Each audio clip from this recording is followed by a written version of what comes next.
मनसे नेते अमित ठाकरे आणि शरद पवारांच्या राष्ट्रवादीच्या दणक्यानंतर अखेर आज छत्रपती शिवाजी महाराजांच्या पुतळ्याचं उद्घाटन केलं जाईल, अनावरण केलं जाईल।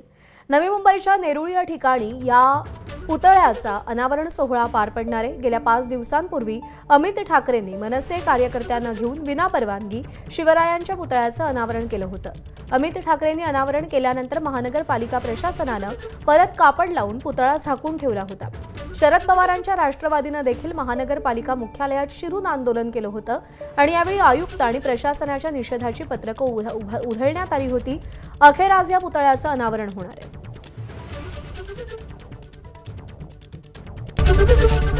एबीपी माझा, उघडा डोळे बघा नीट।